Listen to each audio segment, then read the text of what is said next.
How's it going, everyone? Welcome to this week's Q&A. If you want a chance at one of your questions being answered, make sure you drop a comment down below and I'll either try to answer it in the comment section or answer it next week's video. Now, there was a lot of questions this week, so some of them will get rolled over into next week's video, although that shouldn't keep you from asking a question. And if there's room, I'll put in next week's video. If not, we'll roll over into the following week and so forth. So let's go ahead and get started with the first question.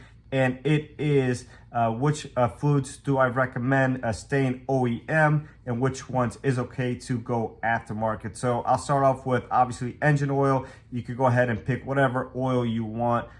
Just try to keep the same grade. I know some guys with upgraded parts are swapping over to a different grade oil, and that's fine. But for the most case, you're gonna want to stick to the recommended OEM specification grade. So another one will be brake fluid. You don't have to stick with the Honda brake fluid. They don't make brake fluid themselves. So just use whatever's recommended, which is .3, and I'll have a follow-up answer to that question in one of the later questions in the video. But other than that, probably differential. I would definitely keep, Honda, ATF, definitely Honda specific. If it's a manual transmission, then some guys like to use some other stuff like synchromesh, which, some people have some positive results. Obviously, this is all normal applications. High performance stuff, then, especially with the manual stuff, there's a lot of more specific fluids. But relatively speaking to OEM cars, and for the most of the consumers, you're going to want to stick to OEM recommended fluids. They're going to be the exact fluid for your transmission, differential, etc. Coolant, also stay with OEM Honda. Those aftermarket coolants, they really get corrosive and cause more damage than needed to. So for the most part, the only two that I would kind of stray away from are brake fluid and engine oil. You can kind of just use whatever you want, doesn't really matter. And then if you have a 6-speed transmission, manual trans, then obviously at that point, people do decide to go with aftermarket stuff or just different manufacturer, fluid. So that is okay as well. So hopefully that answers the question for you.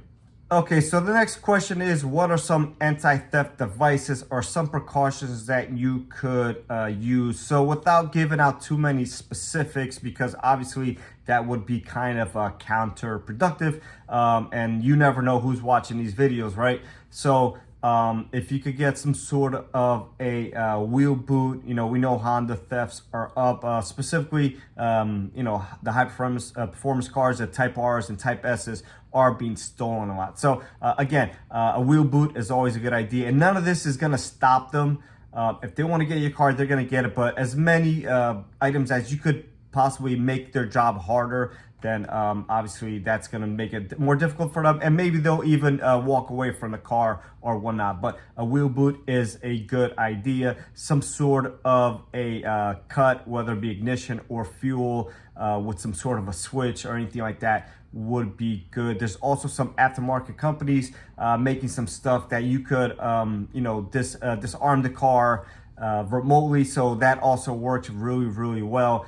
Some people are putting tracking devices on their car, so obviously that's not going to keep them from taking a car, but it might make it easier for you to find your car. A lot of times there's a lot of politics involved with that. The police department will really want to use that as information, and etc. But again, anything you could do to slow them down, the better. As far as catalytic converters go, they make all these devices to kind of keep them from cutting the cat, although they could you typically go further out and cut a bigger section of the exhaust. So really decide what works better for you or not. Obviously an alarm with some sort of a proximity sensor or some sort of vibration deterring device or anything like that is good. Some sort of a pedal stop is also good. So just some ideas, thoughts. I'm not going to go into any specifics again because you don't know who is watching these videos, but anything again that could slow them down, or anything of that nature. Also try to park in a well-lit area. Obviously, if you have a garage, not everyone does, but if you do have a garage, park your car in the garage, motion sensors, block the cars in with other vehicles that aren't as sought out, or whatever the case may be. again, anything to really slow these people down will be, make their jobs harder, and maybe will somebody will be able to get them in enough time or alert you or whatever the case may be, or just still completely avoid your car because it's going to be too much of a hassle. So hopefully that answers the question for you. Okay, so the next question is, what brake fluid options are an option? And anything that's .3, .4, or .5.1 is glycol based, and you could use on your Honda, and you could mix and match. You don't completely have to drain out the whole system to really use it. Now, if it's .5.0, then that is a silicone based fluid, and a lot of times won't work with some components and OEM cars, maybe some ABS components or whatnot, and that's really meant for like track cars. But again, anything .3, .4, .5.1 is typically interchangeable as long as they're glycol based. And all these bottles, even doesn't matter the manufacturer, they'll have the information on the back of the bottle for you. I know there's some specific brands that were brought up, but just do your homework, do your research, and just make sure you're using what's right for your car. Obviously, if you're tracking your car, you're gonna wanna use something that has a higher boiling point, like the .4 or .5.1, and that's okay to use on your vehicle. Now, usually those vehicles, those fluids do pick up moisture more quickly, so you're going to have to service them more often. But again, if you're tracking these cars, then that's going to be part of your routine maintenance of making sure everything is okay, up to par, and all your fluids are topped off and as as close to as working condition for those conditions as possible. So hopefully that answers the question for you.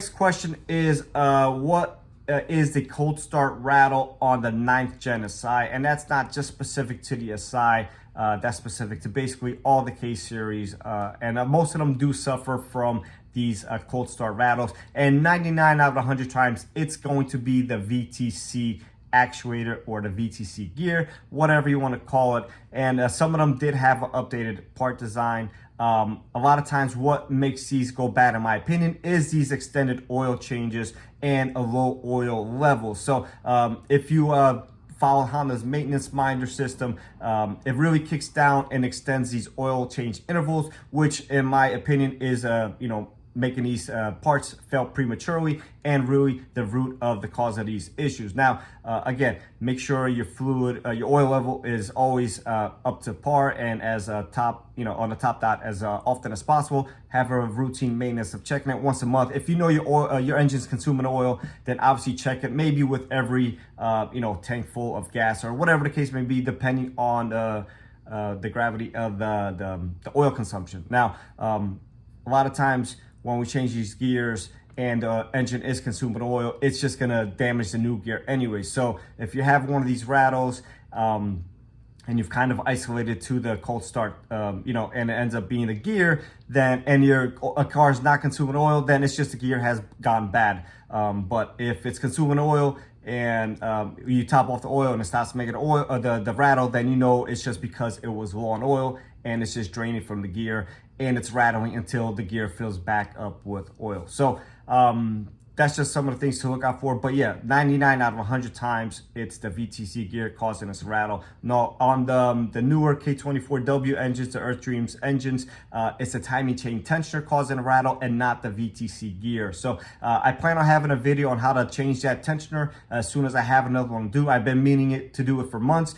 but of course, when I'm looking to make a video, one of those cars doesn't end up showing up for weeks or months at a time. The minute I finish the video, I'm sure I'll get like 5 or 6 in a row, because that's just how everything works. So hopefully that answers a question for you. All right, so the next question is, what method do I personally use to perform a parasitic draw test? And I use an amp probe, although a lot of people do use a multimeter. I've even seen some old school people use a light bulb. If the light bulb is nice and bright, then obviously there's something drawing. If it's off or dim, then nothing is on and causing a draw. So obviously you don't get a real accurate measurement, but in the worst case scenario, if you had no tools to use, that would work.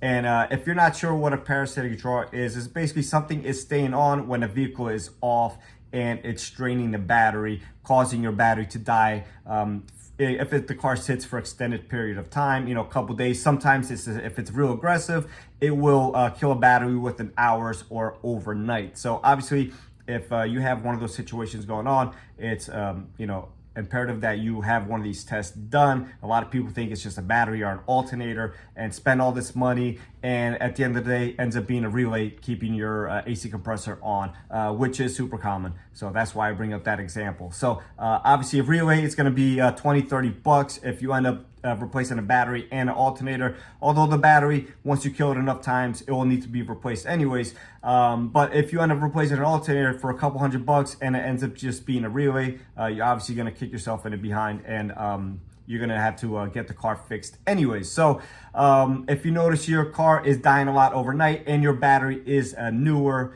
obviously check your charging system. The next step would be to have one of these tests performed. And again, I use an amp clamp personally. I think it works great. Sometimes it gets a little jittery and it turns off a lot, so it doesn't kill the battery. So if you have something that's very thorough or you know, not straightforward like an AC compressor relay, then it's gonna take a few times of turn it off and back on to really narrow it and pinpoint to whatever the case may be.